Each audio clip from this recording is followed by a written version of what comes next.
ZOIA. Okay, and we're live. Hey everybody, thanks for tuning in. We're back again for ZOIA Bootcamp, and today is Chorus and Vibrato. So we'll do a chorus and vibrato from scratch. And today I have new guest hosts with me are Christopher and Taylor. He's one of our engineers. And yeah, they're going to help out. And before we get into this week's kind of stuff, we had a couple of questions from last week that I didn't get to answer, so I wanted to address real quick, or actually I didn't even answer correctly. But the first one was in aux mode. Someone asked me if you lose your bypass option in aux. And technically you do if you just go directly into aux. But if you add a device module, so if I press anywhere, control modules, or interface modules, device, control, I can add a bypass option. So this bypass I can connect that to this bypass stop switch. And then I have the scroll stop switch freely assignable to anything you want. So you don't technically lose the bypass. If we have time, we can get into another option later, which is like a flex switch, where if you hold, when you're in aux mode, you hold it down, you get one result, say bypass. And if you tap, you get a different result, or it goes to a different parameter.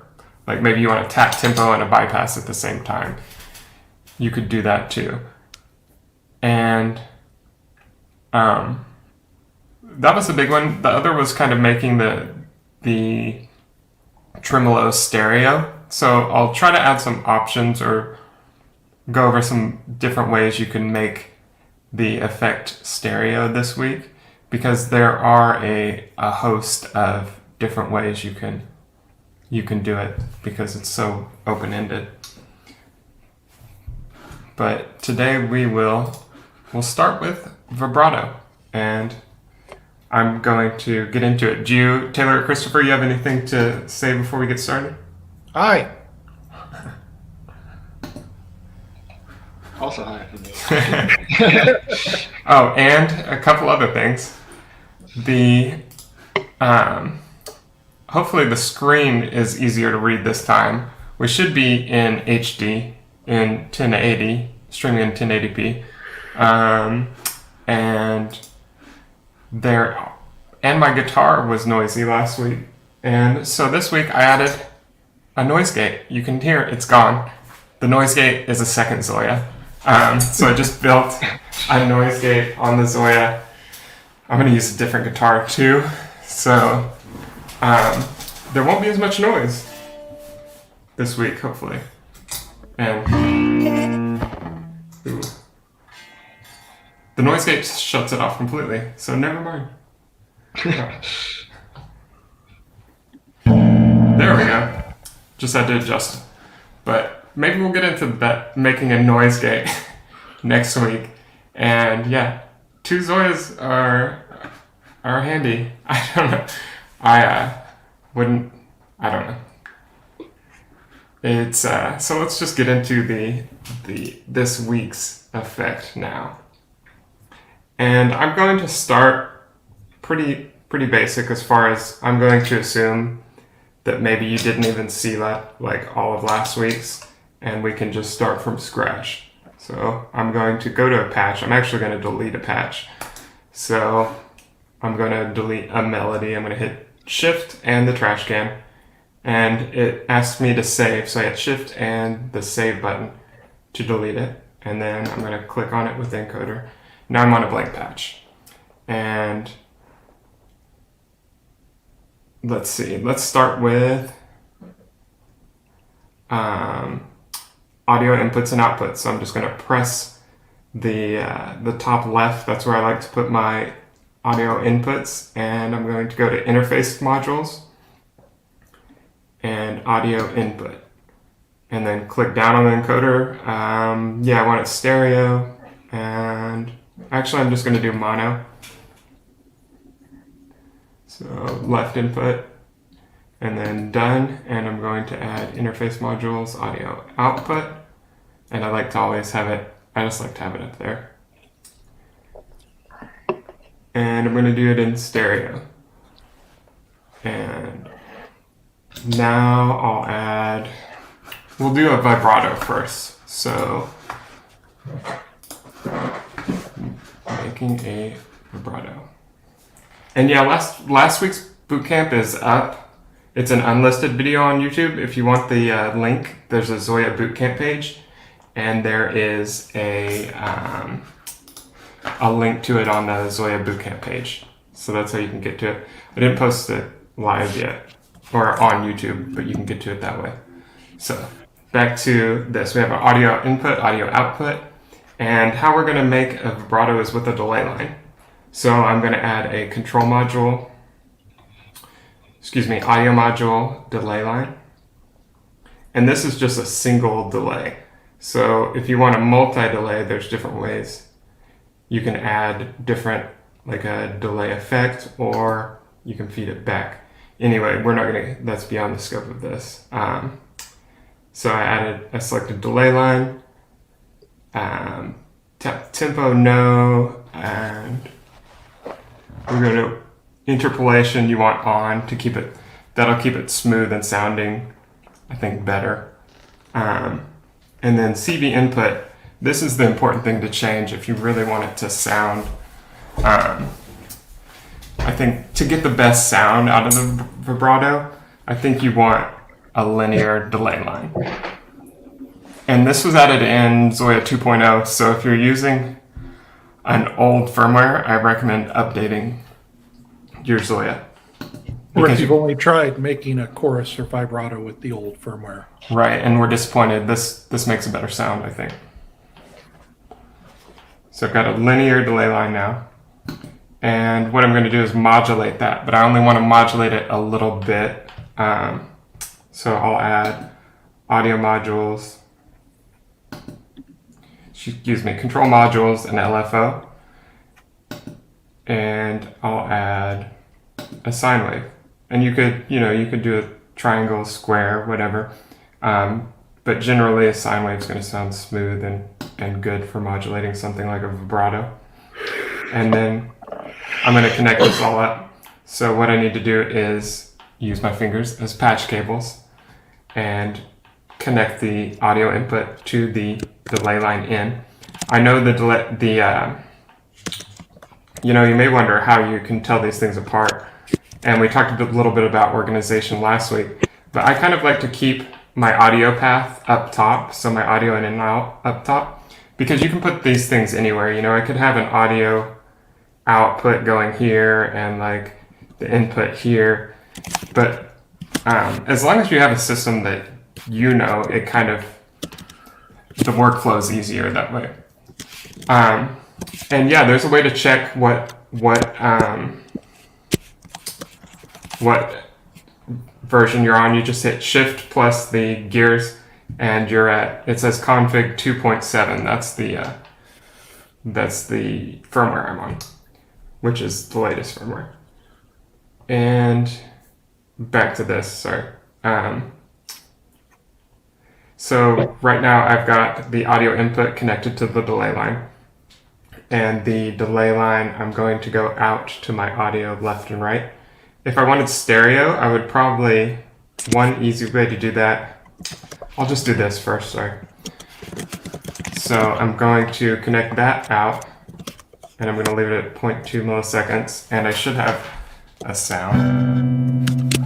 And there's no actual vibrato on there right now. I have a distortion, and I have a small sound, big sound mini is the only thing on right now, which is always on for me.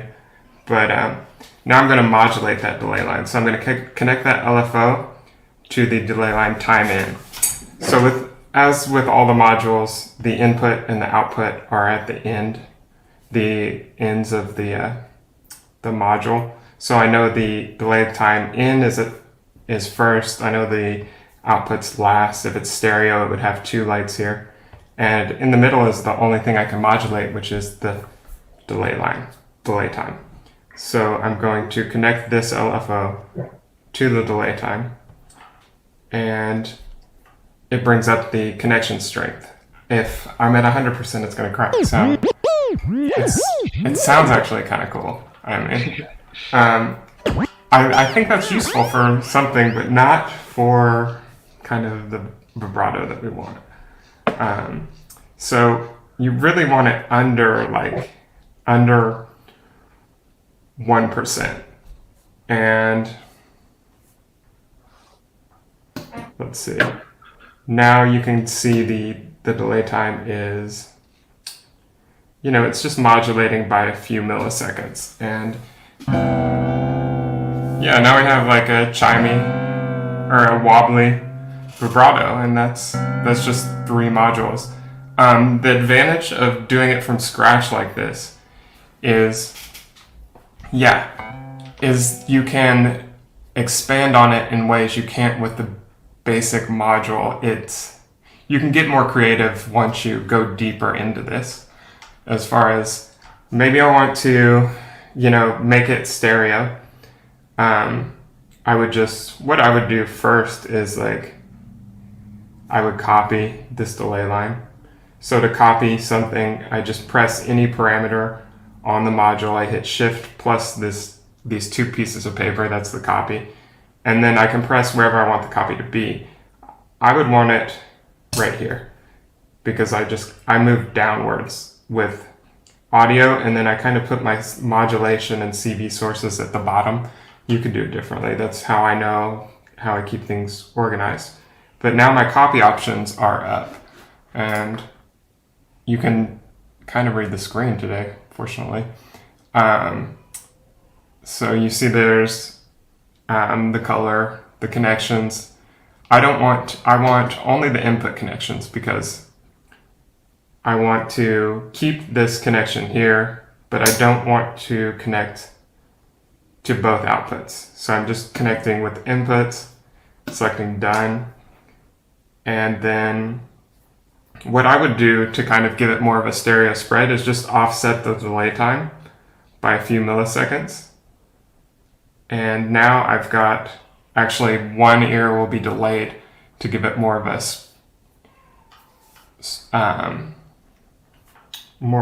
stereo spread. And let's see, if I want to disconnect this first delay line from that the left output, or the right, let's do the right output. So I press those together, and then I hit Shift plus the trash can, and I press my right output. I know nothing else is lit up, so I know it's not connected to anything. If I press the left, I see that this delay output is lit up, so I know those are connected. If I want to see the strength of that connection, I could just hit Shift plus the eyeball and delay audio connections 100%. I could change that connection, and that would change the volume of this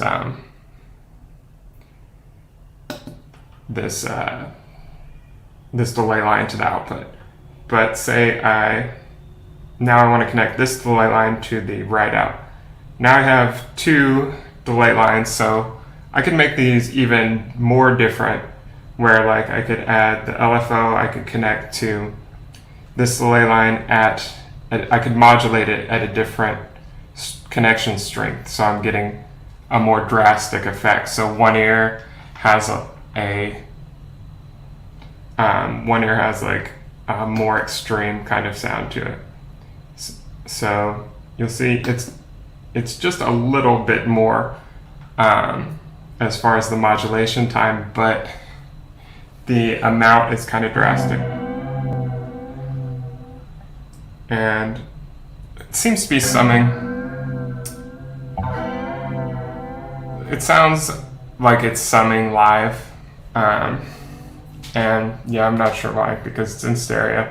So sorry, but just know that it's a pretty drastic difference, or like a stereo spread that's interesting. It creates interest, and that's the thing about building these from scratch. You have so much more options to create things that no one else has made.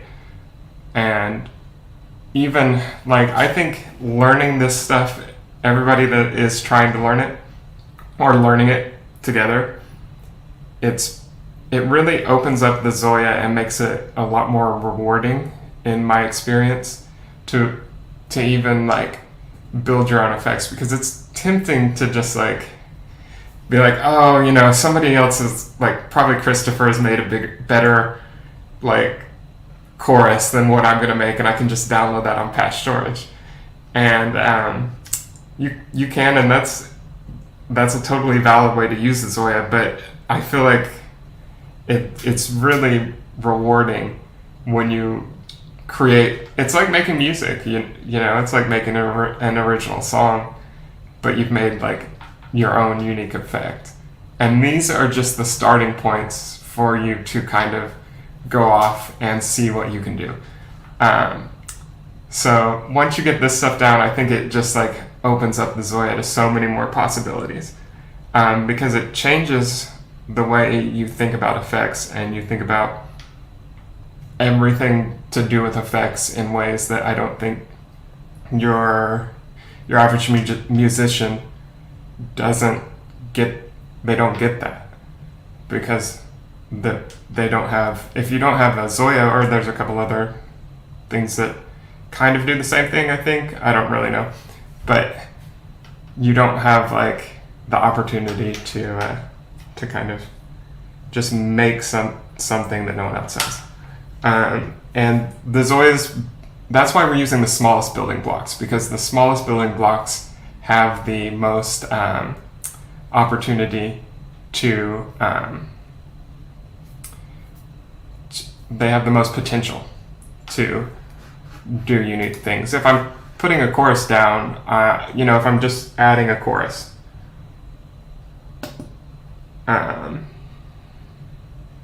let's see, where is it? Effect modules.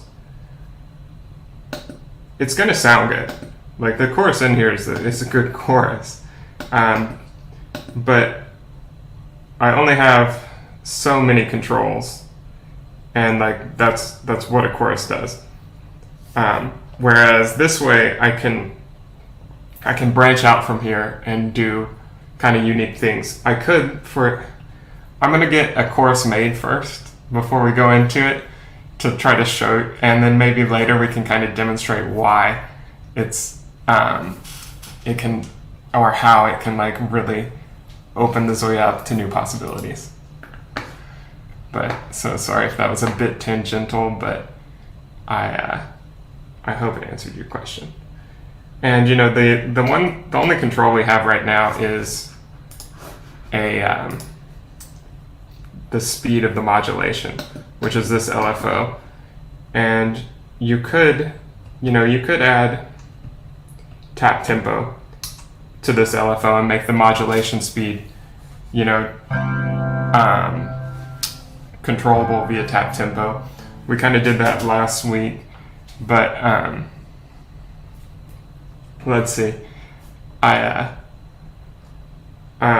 You know, before I get into chorus, I think we can take some questions, and then, well, actually, chorus is just chorus is pretty similar. So I'll finish this, and then we'll go into your questions, because I see there are already a lot of them, and I'd like to answer more questions and have Christopher and Taylor chime in too. So chorus, to make a chorus, we're going to take this same patch, but we're going to add a audio balance, because the chorus is going to have a dry signal. This has, vibrato's got no dry here. That didn't. And let's see. So what I'm going to do is add in between. I would put this in between my audio in and my audio out. You can put it, of course, anywhere again. And I'm going to just press where I want it to start. So I want it to start on this one because I want a space between my audio input and my next module, and then audio modules, audio balance. And I want this to be, I don't usually worry too much about color, but I think it can help you like understand your patches if you have a color system. And then let's see, we're just gonna do mono, but you could do this in stereo. And so I'm gonna connect my audio input to the audio balance in 1, and my audio, my second delay line, I'm going to, or my delay line, I'm going to connect to audio balance in 2, and then my mix will be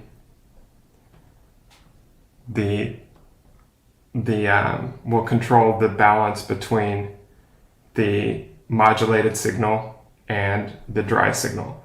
I do need to delete these connections, or I'm doubling the signal, because you'll see as I press the delay line out, it's connected here and to my audio out. So if I press those and hit Shift plus trash, and then press the right output and the delay line, the second delay line out, hit Shift plus trash, those are disconnected.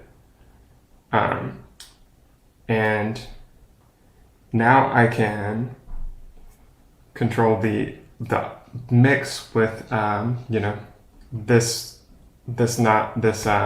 parameter here. And I would actually add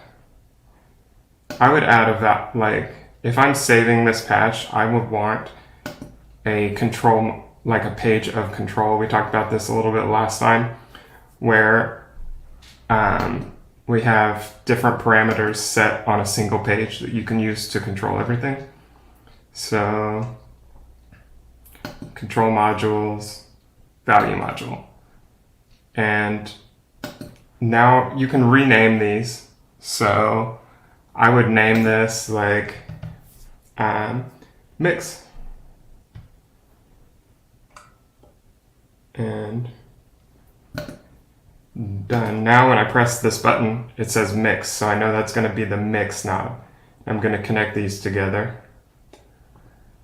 The bias point's important because I had already turned the mix, and if I turn this, I'm not going to get, see, now my mix is at 100, but my mix here is only says 0.5. I need to fix that by adjusting that little bias knob to 0.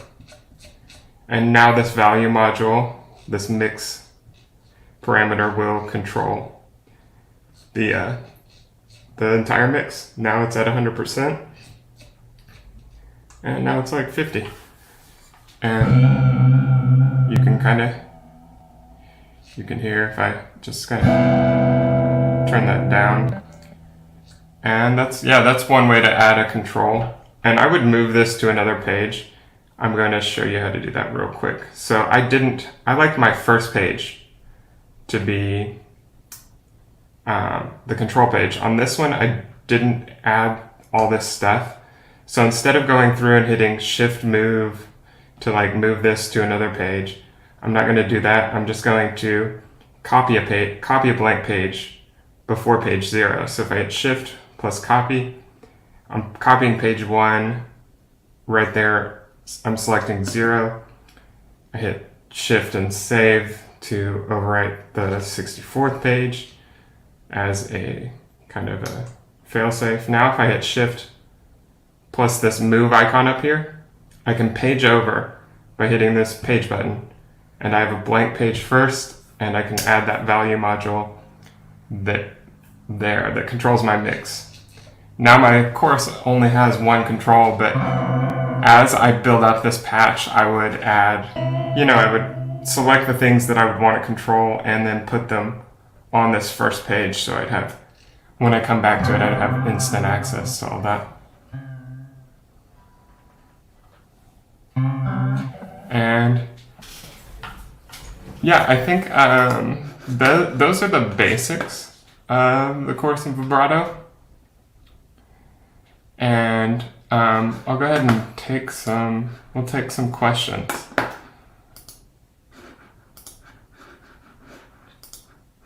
And let's see. Sorry, there's a lot of them, so we'll go back. Are you picking the questions or am I? Either of us. You can if you have some that are good to go. I think this, how do I do this? Dang it. How do I use that feature? So I'm just going to read from the comments. There's a way to splash things up, but I think it involves some other technical layer that we didn't deal with. So Make More Music podcast asks, how do the standard modules of the effects compare CPU wise to from scratch? Do you typically save or lose CPU? I'm assuming it also depends on what you want to do. And I think that assumption is the right one. Yeah, there you go. That it sort of depends.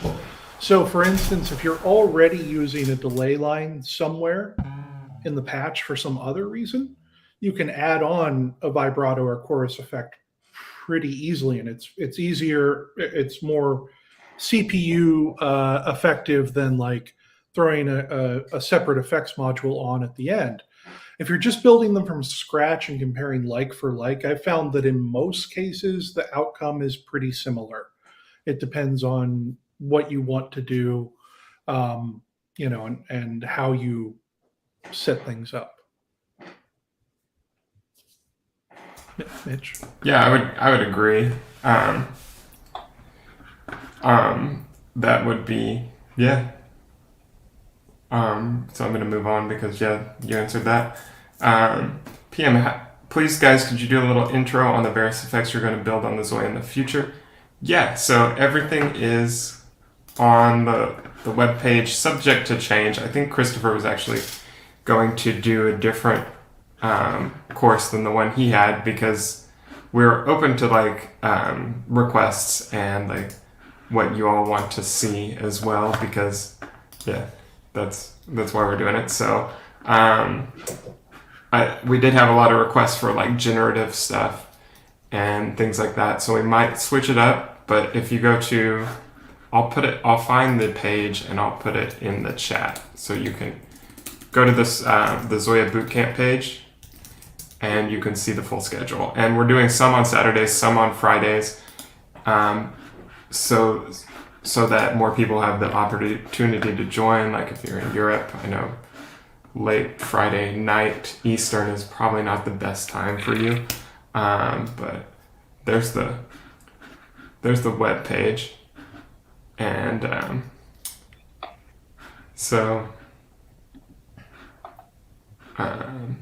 yeah, the next one will be flangers and smeared repeat. We might kind of expand on that. Then Taylor's going to do phasers. I'm going to try to make a mono guitar synth on Friday, April 22nd. April 30th, we're going to explore FM synthesis. Friday, May 6th, Christopher's going to do effect order switching and multi-effects setup. We might actually do that one earlier and have him do granular or do generative stuff, but that's so the schedule's pretty fluid, but that's our tentative kind of schedule right now. Steve's going to do one on Saturday, May 14th, like a stutter glitch effect, and then I'm going to do the last one for this time would be like patching with the Euro Bureau externally with other stuff.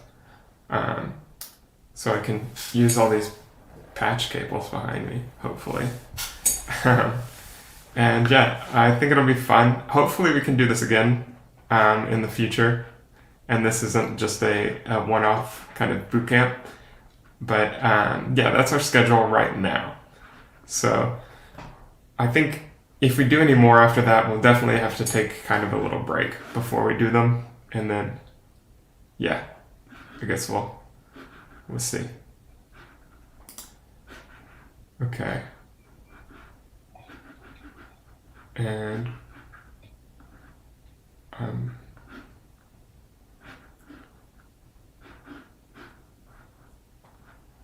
there was a couple other questions I wanted to answer. Christopher, if there's any, or Taylor, if there's any you want to answer, you can feel free. Okay, awesome.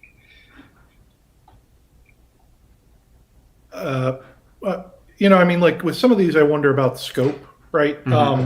Yeah. So like, we're going to try to do something, I guess, on generative music, and that's the time to bring your questions about generative music. Or Mitch and I actually did a live stream a few months ago with Mike on generative patching that you might check out in the interim if you're looking for ideas. The same thing with loops and that sort of thing. There probably should be a boot camp on the looper. There's also material out there on that. You might look at what other people have done with the looper, and that's a pretty good way to learn how to use multiple loops creatively, I think, maybe.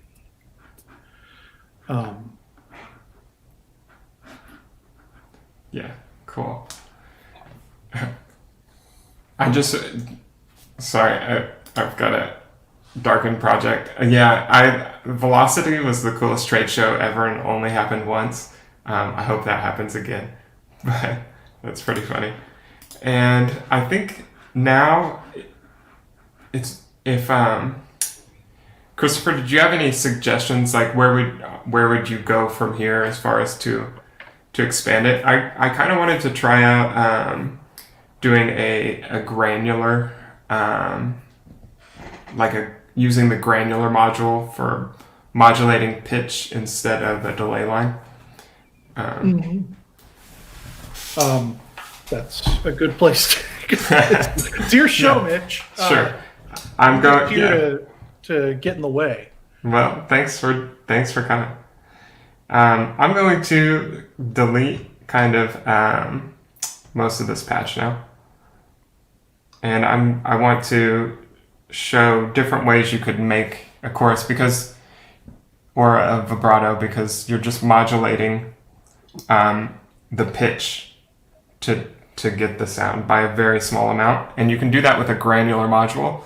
The thing I like about a granular module is you can kind of mess with it to get it like lo-fi. And adding noise is another thing I think with vibrato that sounds cool, because I just like kind of lo-fi crappy sounding, not like, yeah, vintage, not crappy sounding. Crappy. Like, I get what you mean. cool. The sound of the 2020s is crappy. That's, I mean, If the sound of the 2020s is granular. I think. I don't know. We'll see. I think it's too early to tell, actually. So what I'm going to do is just add a granular module. It's in audio modules, not effect modules. And it has... So what I would do is add an LFO. And again, I want to modulate the pitch with the sine wave. Or, you could do a random module and modulate the pitch randomly. I added a random module, but if I did that, I would probably add a slew limiter to smooth it out, so it's not just hard chop. CV filter. Yeah, CV filter. And like I said last week, the difference between these two is one is logarithmic and one is linear. So one has a straight curve and the other has a curved curve. So a straight slope or a curved slope maybe is a better word. So, and I forget which one, so I always check the help.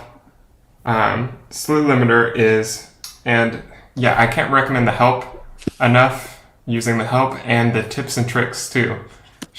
Like if searching the tips and tricks is like one of the fastest ways to get information on the ZOIA if you're curious about something, or to expand about like this stuff in the help. So I'm going to click Control Modules, and what is a slew limiter?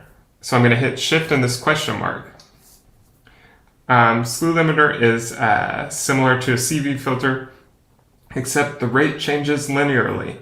So that means the slew is linear. If I want a straight line change, I'm going to use a slew. Depending on the context, I feel like linear slopes, they don't sound as musical either. So a CV filter is what I'm going to use, and I'm going to change the time constant to like get it where it's moving quickly but not too choppy. You can see here it's kind of, here's the random module and it's just jumping, and if I press the output of the CV filter, it's smoother.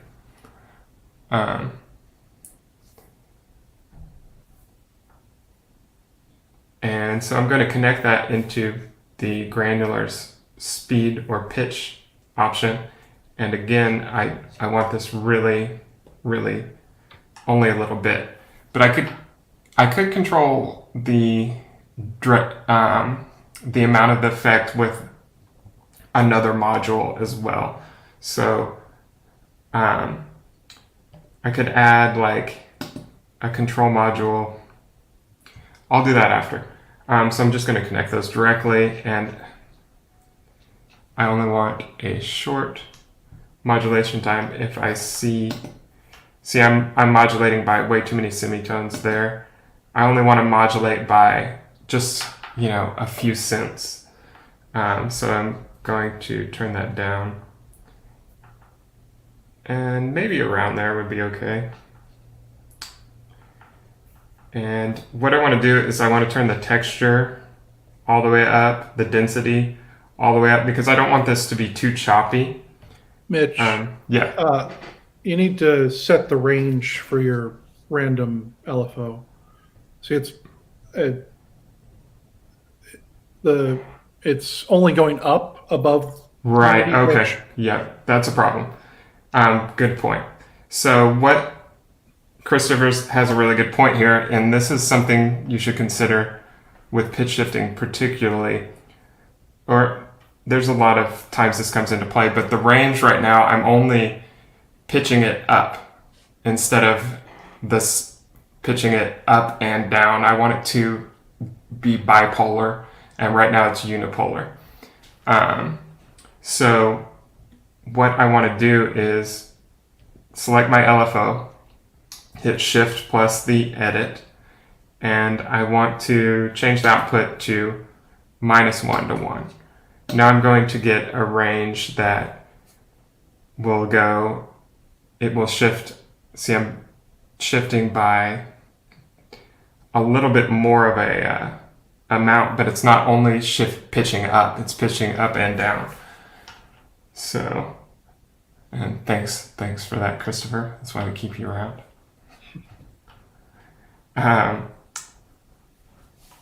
And now if I connect these up, I should have kind of a vibrato. So it's a little too crazy. I want it to be. So yeah, the grain size is kind of key to making it sound more of like a vibrato and not a crazy granular thing. So if I turn the grains way down, I'm going to get like, a weird granular thing. But if I keep the grains high, and you can kind of see them if I show you the audio.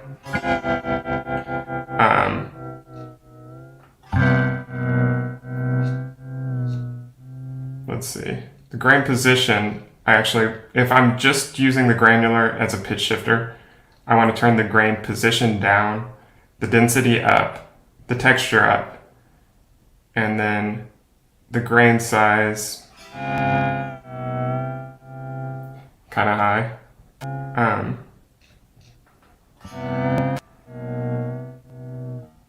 getting some feedback somewhere in my path, I'm not sure. But let's do a sine wave, and maybe you can kind of hear how this would work better. Yeah, now that's kind of a more obvious. I'm going to take out the slew and just slow the sine wave down and connect that to the granular or connect that to the pitch shifter and just do like a very small amount.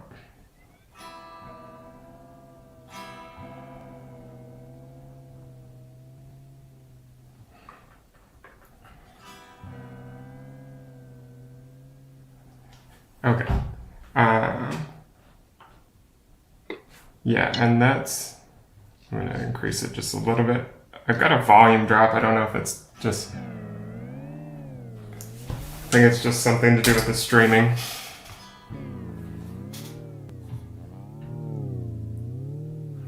But yeah, that's kind of, it's not translating. Like, I think I need to tweak it a little bit for it to sound as good as I want, but a granular will work for actually, I think I made one. Yeah, this is using 2 granulars. So that's the same, that's just using the same concept. I'm just using 2 granular modules, and I'm actually pitching one down, like a fifth. So and delaying it, so it's kind of a neat sound. And pros and cons versus of delay line versus granular.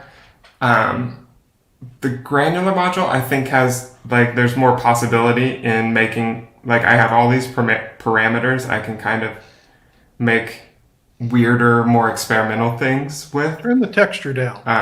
Show them what it sounds like when you turn the texture down. All right. Yeah, good point. Let's see how this one. This is 2, so yeah, this is what I was talking about as far as a lo-fi kind of. I actually only want one. I'm deleting that one.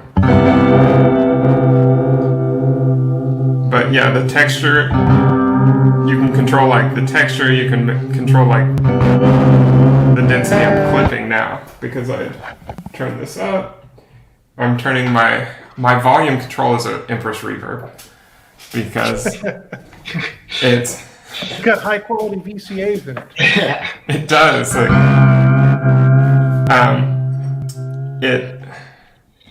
It has a It's still too loud, sorry. So I'm going to talk over you while you fill it. The granular texture, so the granular module is basically a micro loop. It records audio as you play, and it loops it back, and you can manipulate it in different ways. The number of grains determines the number of loops that can be recorded and played back at any given time. The texture is a way of sort of smoothing out the transitions between those loops, start and end points. So it puts an envelope around the loop, right? So that it fades in and out rather than just being clicky and glitchy. So when you turn the texture down, 2 things happen. One is that the sound becomes less smooth, and so you get a more textured, let's say, lo-fi sound in this context. The other thing is that gain goes up. So that's why we started seeing clipping on Mitch's end, because the envelopes cut down on the gain. So that's what the granular texture does. Sort of square waved into sort of a triangular shape for the little micro loops to fade in and out. Yeah, thanks, Christopher. That's a good point. And so you could also, it's not just a vibrato kind of effect here. It's you're having some phasing from the different grains, and it's just generally kind of weirder. Or So if I was going to make a chorus effect that was like maybe with like 3 or 4 different choruses and I think I'd use the delay line if I want like just a straight chorus. The CPU cost is going to be better. Go ahead, Christopher. Connect get a dry signal running in parallel with this, because I think it illustrates maybe one of the deficiencies of the granular module, which is a latency that's going to come up because of this method of recording, these little micro loops, right? Those take time to be recorded. That's what the grain size determines, right? Is how long that recording window is. So the longer you have that, the more inherent latency you're introducing into the system. So if you're running it in parallel, it might sound kind of coarse, but it'll sound coarse because the two parts are like really disjointed rather than like specifically separated by a few milliseconds. Right. So it works for vibrato because whatever, you're delaying everything, Yeah. So what you're saying is vibrato is a better sound. I'm saying vibrato is always easier to deal with issues of latency with. True. That's vibrato. So here's vibrato. And that's intentional distortion. I heard you.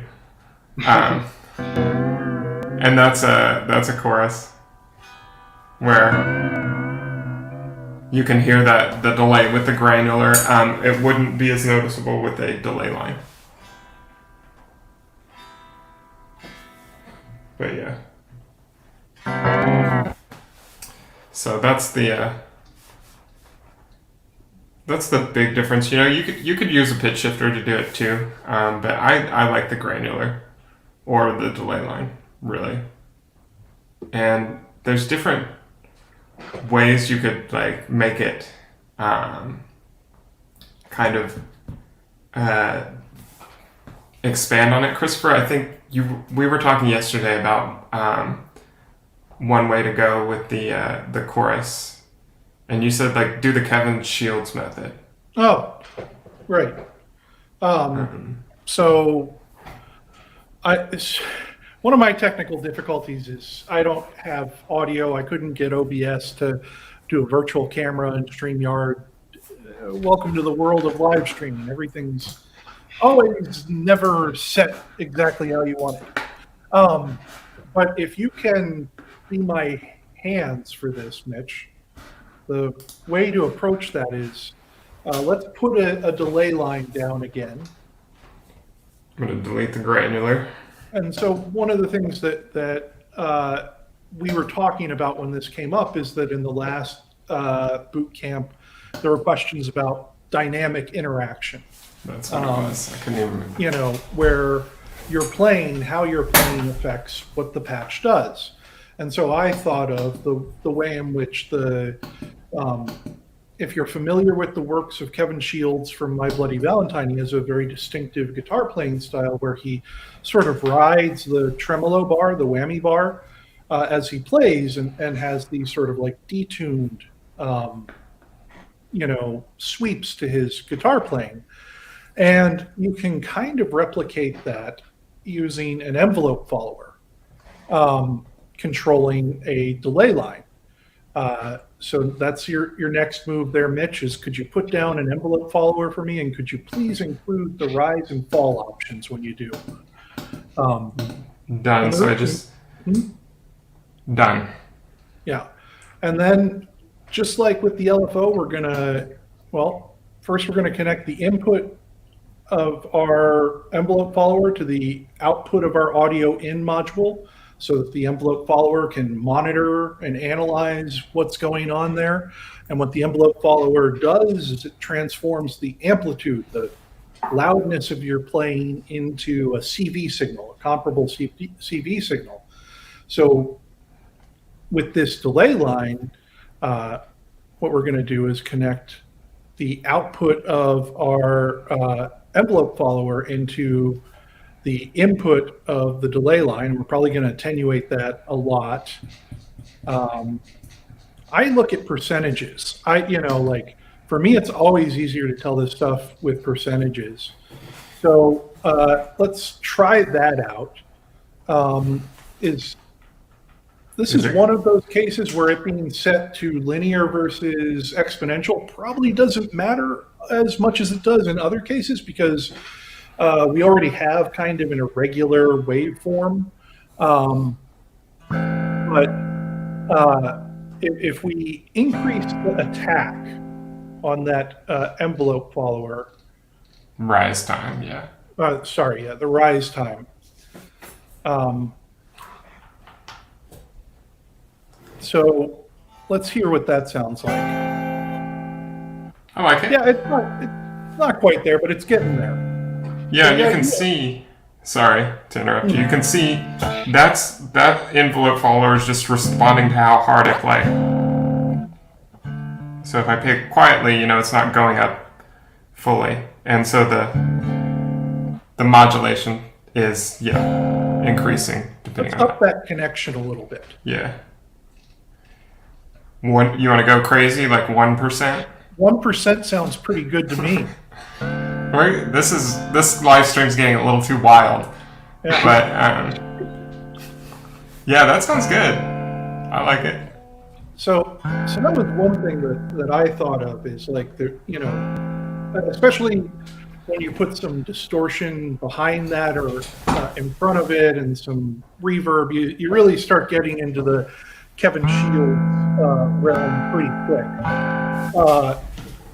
It doesn't sound like that. What? It doesn't sound like that. I'm gonna add reverb, just because. I'm just gonna patch in a reverb here and see what it sounds like. I did a hall reverb. I like it, so I've got the effects in parallel. Except something seems to be, it's not clipping, it's just like, I think it's something with YouTube. So I've got it in parallel too. I've got that other advantage. I mean, this is my favorite thing about the ZOIA is the routing options. I lost Christopher. And he's back. Yeah, I'm on a new computer, and something that had never happened to me happened. So this is a good time for that to happen. Yeah. But yeah, I mean, so the other thing I was saying, like the thing that is my favorite thing about the ZOIA, maybe, is how you can route it. The routing options are so expansive as far as if I was to route my pedal board in parallel, it would be such a nightmare to even, like, I'd have to have a splitter, I'd have to change things, whereas this effect right now, as it is, if I press the audio output left or right, I can see that I've got it connected to both the delay lines, so I've got a straight vibrato going in, out, and then I also have a reverb going out at 100% wet. So those are running in parallel, they're not interacting.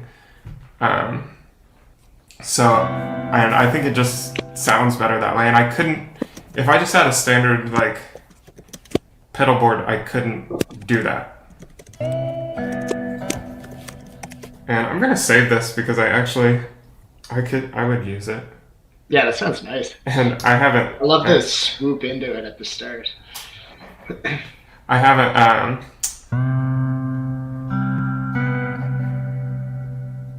I think I'll mess with that too, and then I'll start posting up the stuff that we make here on patch storage, so you can download it all. But yeah, I think the dynamics are another thing that I want to go into more on future episodes, where we just cover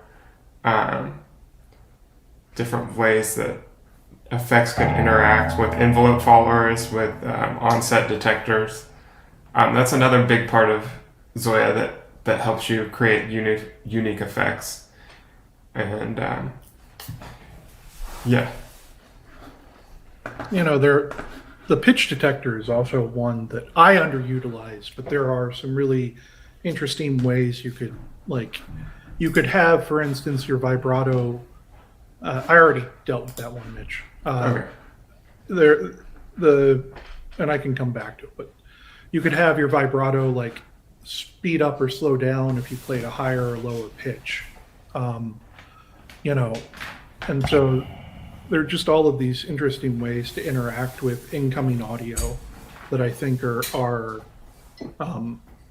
really fun to exploit for like a personalized sound.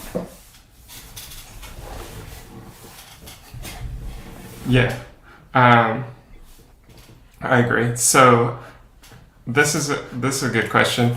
How to connect an expression pedal. I think we'll have to do it on another episode because I don't have one connected right now. But where would I put an expression pedal on this? Can we kill two birds with one stone? We may. Okay. So this patch, right, is set up to respond to envelope follower, right? So the expression pedal, you might normally say, I want to use it to control the rate of an LFO. That's one option. But the envelope follower doesn't have a rate input or anything like that. And you probably don't really want to like get real wonky with the rise fall times. But what you could do is control how strongly it affects the delay line. So we were talking about how would you control the connection strength between two modules. What we could do here is send the output of our expression pedal, the output of our envelope follower into a multiplier. And a multiplier is the CV form of a VCA. Okay, it can be used to control the strength of another signal. I'm jumping over that pretty quickly, but if you're curious about multipliers, I have a long video about all the various things they can do, and I'd recommend checking that out. I'm just going to connect it. Sorry, go ahead, Christopher. Yeah, that's the next step. I was filling time while you slowly caught up to where I was. Yeah. So we're connecting the output of our envelope follower into one input of the multiplier, and then the output of the multiplier into our delay line. So we're putting an intermediary there. And if we think of the second input of the multiplier as like mimicking our expression pedal, why don't you start changing the bias of the second input? Okay, so sure, go crazy with it. Let's see what that sounds like. Open it. I open it all the way up. Yeah. That's what it sounds like at one. But you could attenuate that signal from the multiplier to the delay time to have the maximum depth that you wanted to have, as wacky as you wanted it to be. And then you could use the expression pedal to make the envelope follower's effect on the delay line more subtle or more in your face. Yeah, so what I would do is interface modules, control port, expression pedal in, there it is, expression CV in, and that would be my expression pedal, and I would connect that to this the second multiplier input. And so as my expression pedal went up, this would get crazier. I think the only thing is that is about the max crazy I would ever want to go. Well, that's what I was saying, is what you do then is use either the connection of the expression pedal into the multiplier or the multiplier to the delay line to set the max crazy. And then, what you're essentially creating is a depth control that goes from nothing to that max craziness level. So if we set the output of the multiplier to the delay line at like 10%, because 10% is really like about as wonky as I think I'd want to get.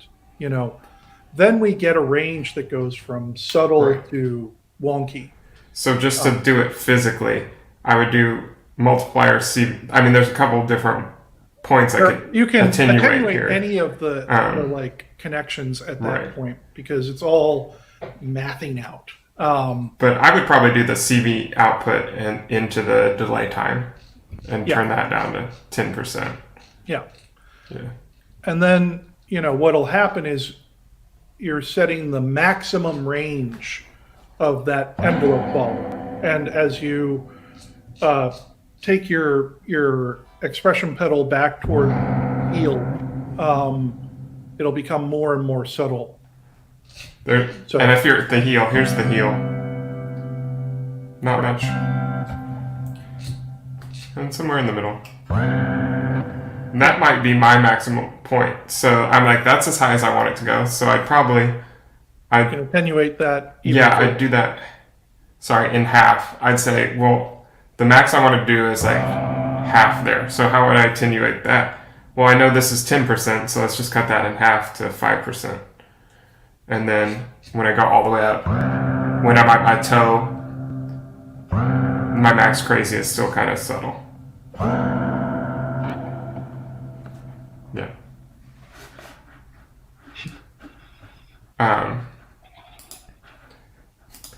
As far as expression pedals, I like the EP3. I use one. It's really affordable. Rock solid. I'd probably do. I haven't used many others, to be honest, because I've just had no need. I'm sure there's some really cool ones. I like the idea of MIDI controllers. Someone mentioned MIDI controllers that also have expression pedal inputs. That's handy if you're using MIDI. The advantage of the ZOIA is that it also has separate MIDI, so you don't lose the MIDI functionality if you... yeah. So... But MIDI is kind of a different... I feel like MIDI is its own class too, which we might not get to this time, but if we do this again, I'd like to do a dedicated, MIDI class. Just to address that question real quickly, yeah, modules can be assigned to whatever MIDI channel you want within a single patch. I mean, Oh yeah. just to sell ZOIA, this is actually one of the great secret power or superpowers that Max Crazy, I guess, would possess, is the ability to be really, really flexible with MIDI routing in ways that a lot of other devices don't allow. So But I think we'll have I wanted to mention our email list. We'll have an all expression pedal email soon that is just all about expression pedals. So sign up for the Empress email list if you don't already, and sign up for the bootcamp if you want updates on when these happen and additional things. This week I sent out the diagram of what we were going to do to Christopher made. Martin, I think, sent me some diagrams too that I didn't have a chance to look at, but thanks for those. If I believe you sent them, if you want to keep in touch, there's a form you can fill out and leave your email to sign up for the bootcamp. It's on the bootcamp page. Just click sign up, and I'll put the bootcamp page up one more time so you know where it's at. And we're always open to suggestions, input, feedback. So far I'm having a lot of fun doing these, and I look forward to the next ones. And I think we have time, maybe for a couple more questions if there were any, Taylor or Christopher, that you saw that maybe I missed. seemed like you wanted to talk about who created ZOIA. I saw that pop up a few times.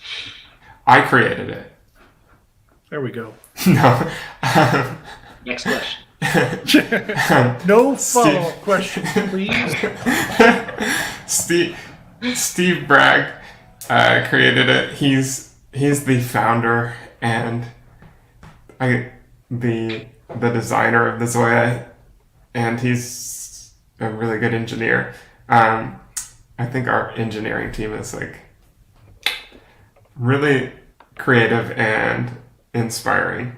And basically how he did it is he was playing around with Max for Live a lot and a mono grid. So the mono grid does kind of have something similar to these buttons, but it's not exactly the same. Anyway, he didn't want to stare at a computer screen all day to make music or to have the flexibility that something like Max has. And there wasn't anything like this at the time. And so yeah, it was years and years in development before it came out too. Taylor, have you been working on it since the start? Yeah, so I joined on. I did a co-op term, That's kind of like when the ZOIA was like midway through maybe, and so I did a lot of work on the screen, and then I finished up school and came back and have been kind of not so much like the last like recently I haven't been as much on it, but yeah, I spent a while doing updates and all that as well. That was really cool. I remember like I came in, my first co-op was like 4 months, and yeah, so it was just kind of like coming together, and it was kind of cool just seeing it like be like, oh, I get it now. Like there was a day where it kind of clicked, like where we had the prototype, and yeah, it's cool to see it come together. Okay, yeah, I didn't, because I know you got a job. I think you're working at Impress later than me, but you were there before me too. Yeah, so it was your co-op term. Where you're it was just 4 months to start. That's cool though, because yeah, I remember I saw pictures where you were in them, and I was like, wait, what's Taylor? How long has Taylor worked here? There's also a really good article in Engadget where Steve Engineering and Technology. Engineering and Technology, I think is what it's called. Where Steve sat down and talked about sort of the evolution of ZOIA and other effects. You know, he talks a fair amount, and Jay discusses the origins of the reverb too. It's a really cool article if you're looking for something to read about sort of like where this crazy idea came from, and what goes into making something like this, because I think he's pretty candid about the prototyping process, the period before you have something. I don't know what you call that, like development and pre-development. Right. I don't really know if there's like an engineering term. An official term. Yeah, that sounds right. Like just development. Sure. Yeah, just development. Yeah. And then we, but it's been R&D. There you go.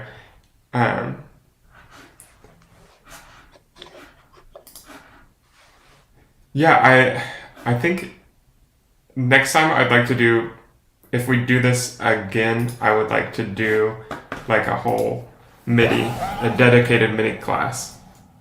And that would definitely be something we could talk about. We don't have it on the schedule this time, and the schedule's pretty full, so I don't think I can add another class. I'll also be, after May, I'll be pretty busy because maybe it's summer, and maybe there will be events and things that I'll be traveling to. So I won't be, it'll be kind of a busier time. Basically, the end of May is the last kind of available time that I have to do it before the summer starts. But yeah, I think the link to because it is kind of a hard article to find. as far as the engineering article. Yeah, I don't know where it is. I'll send it in this week's email. I'll attach a link to that article. Is that the one where Steve and Jay, there's like a picture of them with an oscilloscope on their shoulders? Yeah, that's it. Yeah, okay. Yeah. Yeah. Cool. Did you guys have anything else to add? Us? Yeah, Christopher or Taylor? Nothing Not to put you on the spot. particular for me today. Cool. So next week, yeah, flangers. Anchors. Got it. Next Nailed week's it. flangers. So come back. I also want to kind of expand, and hopefully we can get a little more, like we can increase in complexity each week, is the goal. So yeah, I'm going to sign off. Thank you very much, Christopher and Taylor, for joining me. It's been really fun. Yeah. And yeah, thank you everybody for participating, and I commend you on taking on learning the ZOIA, because as I said in the beginning, I think learning these things are like really how you can break it open and be creative.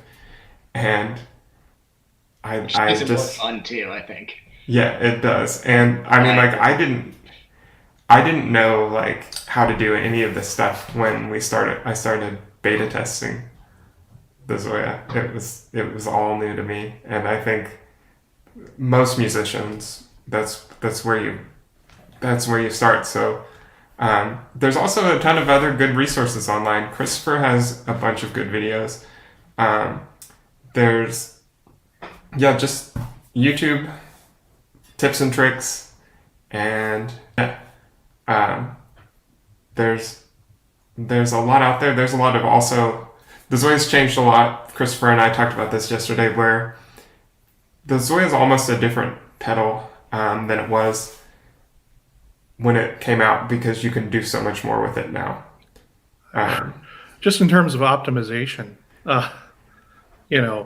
like we sometimes talk about the dark ages. That's all I'm saying. There was a period where you were banging your head up against the wall with a lot of stuff that I think they've done a good job of smoothing out or making much better. I agree. I feel like you can learn bad habits from the old firmware. It's like I feel like I'm like have to update how I do like I have to keep up with the firmware, or else I'm going to like revert to when I couldn't name things on the screen, and like the dark ages, where you'll notice with like the factory patches, they don't have like control pages, because it would just be a page of values, because we couldn't rename value modules at first. So to see it grow and expand and it just gets better. You look at some of my old pages where I first started experimenting with control pages. It was before renaming modules happened. And in my patch notes, I have my attempts to like create a graphical representation of what the first page of the patch looks like, with like little icons and everything. And it's not a great way to go about it, is all I'm, yeah. Yeah, I hear you. But yeah, it's good now. But I think I think I'm gonna sign off here, and yeah, feel free to reach out with any questions or emails, and make sure you sign up for the bootcamp, so you'll get the like weekly update that I send out, to let you know what's going on, and any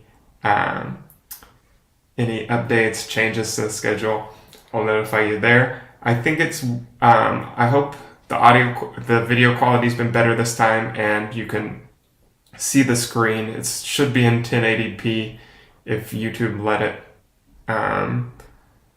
But yeah, I think we'll keep going here instead of Zoom because it's still. Oh, hi consumer. Yes, the librarian. Yeah, one last shout out. The ZOIA librarian is another thing that keeps improving, and Mike's taken that on and like done an amazing job making this this desktop app that you can download. I've sent it out in emails before. I'll include a link for it in our next email. Thank you, Mike, Put it for on the making. Bootcamp page. Why not? There you go. Okay, I'll put it on the Bootcamp page. It's really good. It should be probably on the ZOIA page itself. That's my fault. But I will update that page as well and have a link to the Bootcamp page, and that's it. I will see you all next week. Thank you guys. Thank you all for showing up. Cheers.